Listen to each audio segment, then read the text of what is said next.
to law for about his topic, Halalpreneurs. And the next, may I invite Madam Tati Maryati, Executive Vice President Marketing PT Mutuagung, Lestari from Indonesia. And the topic is halal food in developing countries with various religions. Indonesia Case on the stage.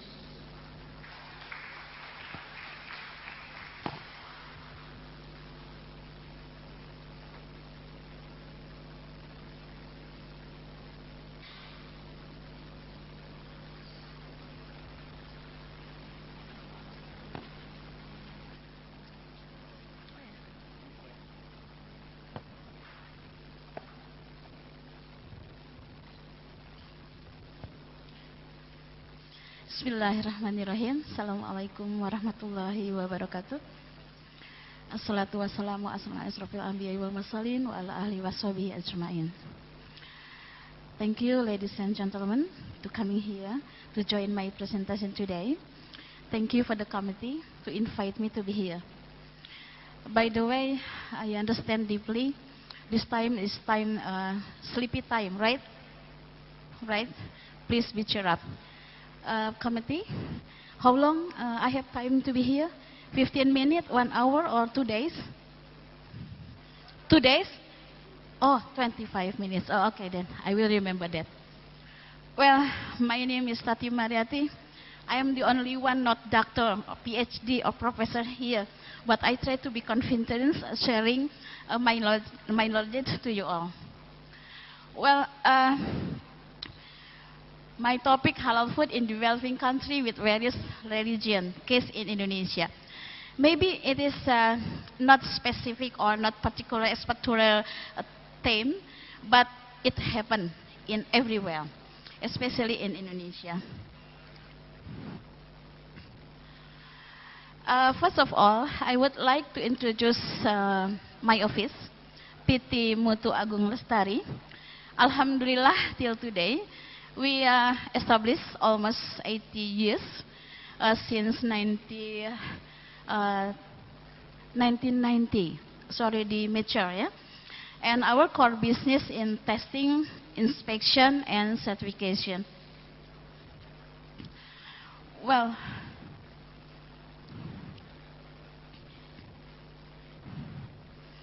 okay. We have complete services as about 45 schemes in agriculture, in forestry, especially in forestry. Our certificate acceptable in California as well for CARB, CIRB, and also EPA, the whole America, and just for Japan. The only one company in Asia Pacific. We are very proud of that. And for palm oil, we're still leader in palm oil business. We are the most certificate release in palm oil business. Alhamdulillah. In laboratory, we are leader in environment testing and also forestry. Maybe only one in Indonesia. So that's why we still leader in some business. Alhamdulillah to Allah.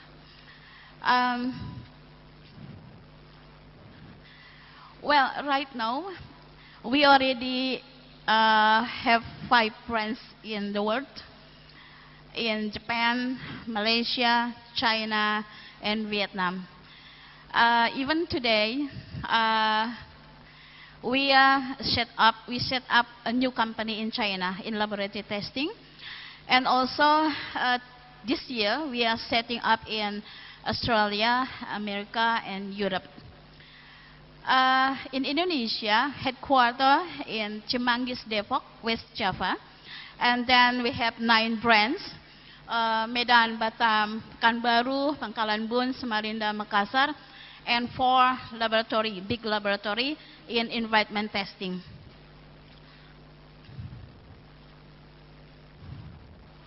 Okay. We can see here, Indonesia is one developing countries. From the data here, Indonesia is about largest Muslim population, about 87 to 88%, and the Muslim in millions is about 203 million. From total population in Indonesia this year, about 250 million. Can you imagine so many Muslim and so many people in Indonesia? But Indonesia quite big. Contain have about 13 islands. Yeah. Here is in Asia Pacific. Again, the largest population, including Indonesia there. Indonesia, we have 6 religions: Islam, Christian, Catholic, Hindu, Buddha, Konghucu as well, and Islam is majority.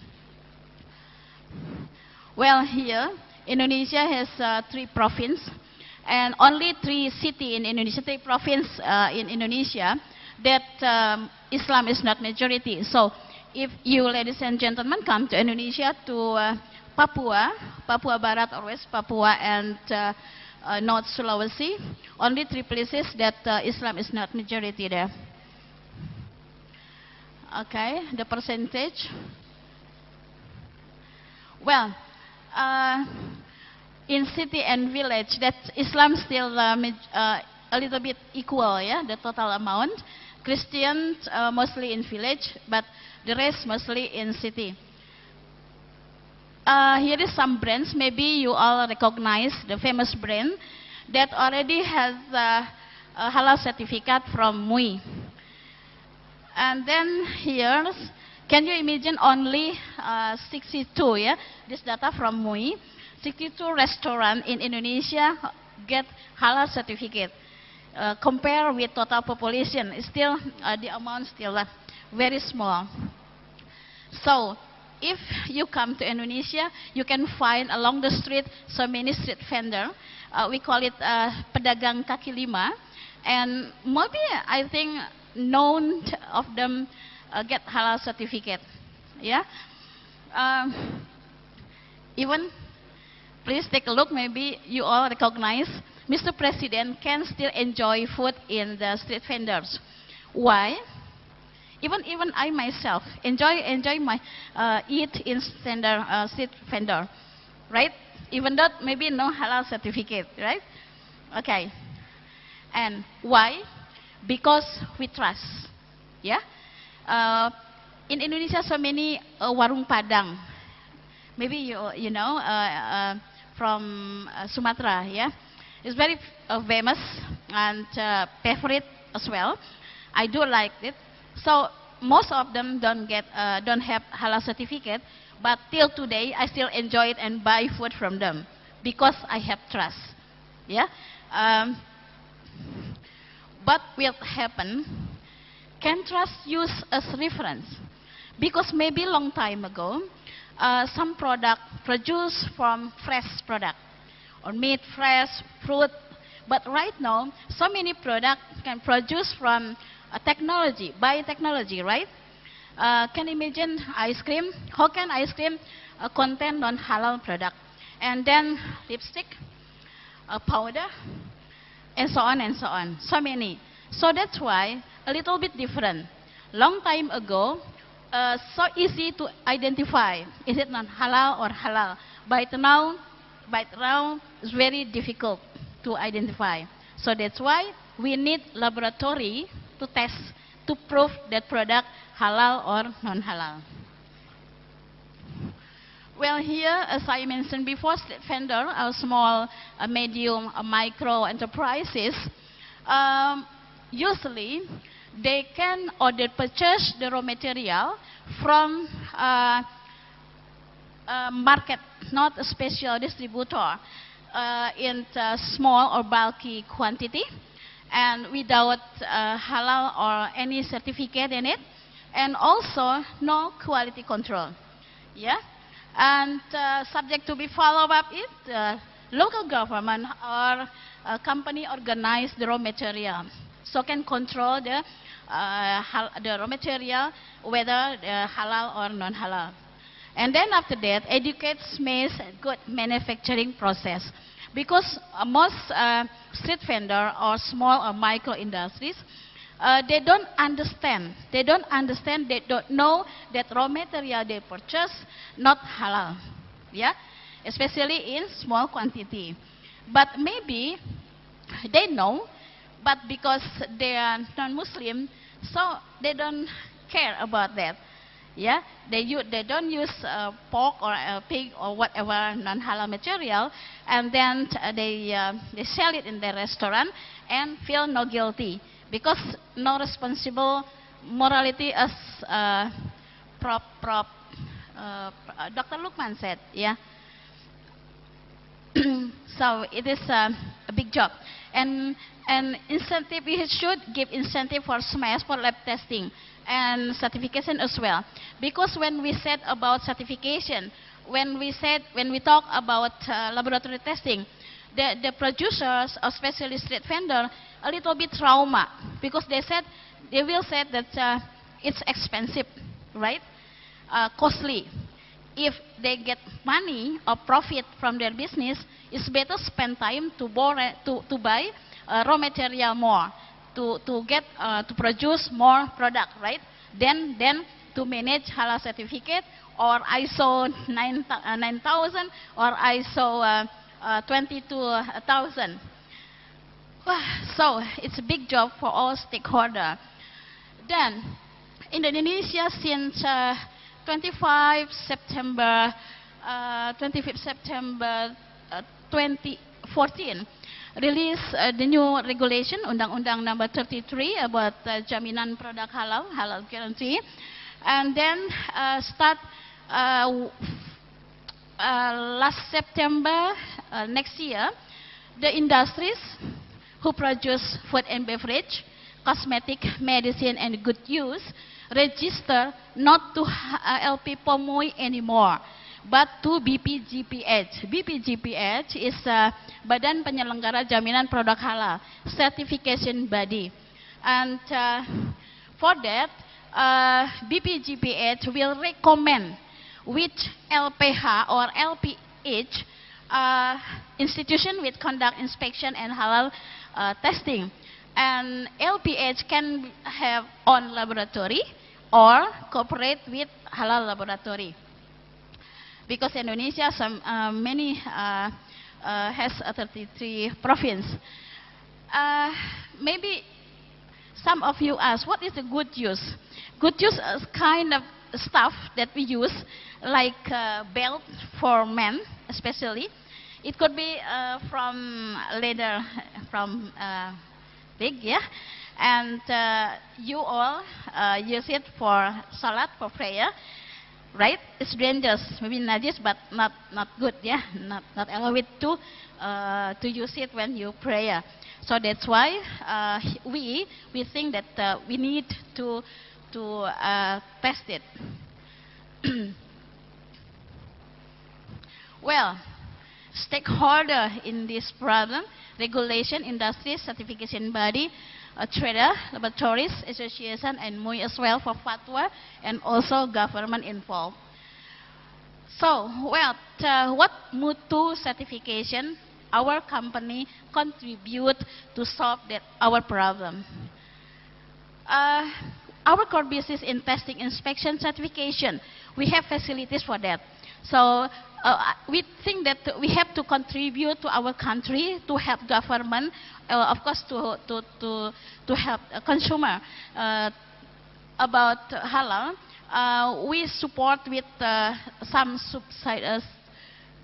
subsidiaries like mapping business. It's really difficult to see that. Oh yeah, I forget it. Okay, consultant training, mineral inspection, calibration. Yeah, actually we have about almost 200 companies in the group holding. And we support with Mutu Trade. Mutu Trade is a trading, international trader. Why we concerned about that? For big companies can do export by itself, right? But what will happen to small and medium company, industries? They don't have capability to do export. So we have to to create the new business to support them, to help them. It is not confidential anymore. There is a cheating in this business, yeah. Maybe first they export, can buy, they pay, but after that, then running away, the buyer running away. And,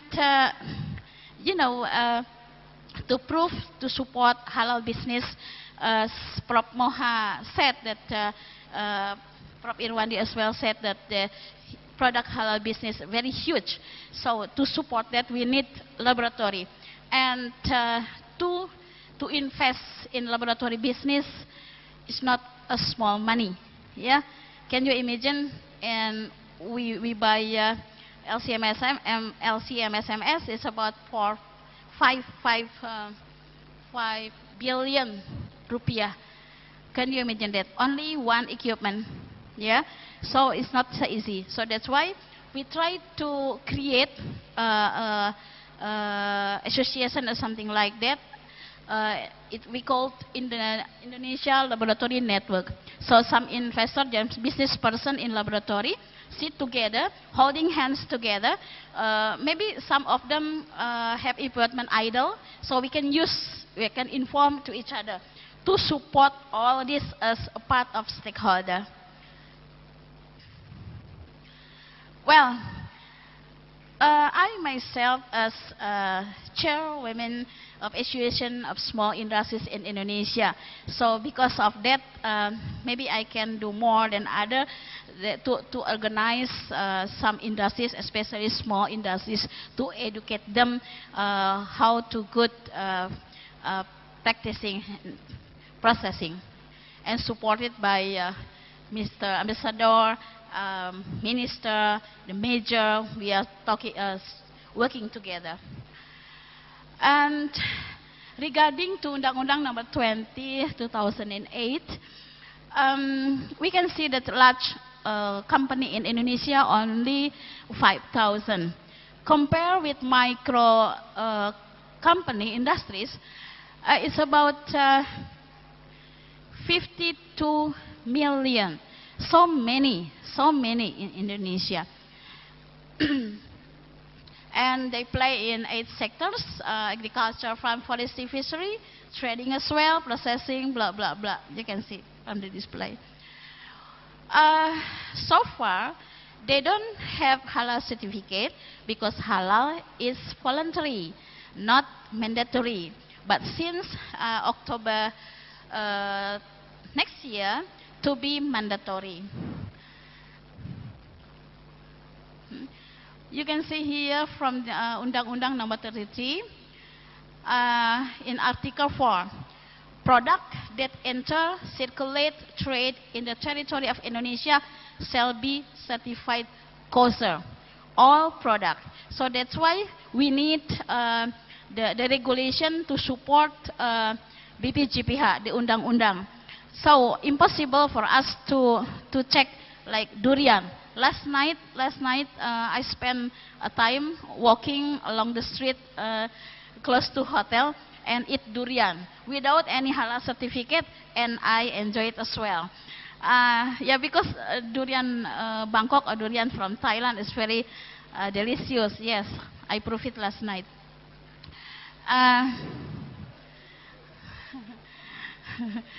So, yeah, durian, yeah. And then from Article 26, business communities that produce product from material, derived material, blah, blah, blah, blah, applying for halal certificate. So the industries can produce non-halal product as long as they show the symbol non-halal. It could be the head of pig or written non-halal and so on. And here, the warning. So it's very a little bit dangerous, yeah, for any industries break the rule. Even when we can see here at Article 56, the fines almost 2 billion rupiah. It's a big enough money for small industries. Long time ago, I attend the Halal conference 2014, I think, in Malaysia, Kuala Lumpur.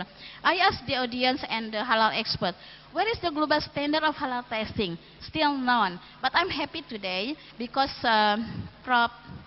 Pakon told us that SMICS already released the standard for halal testing.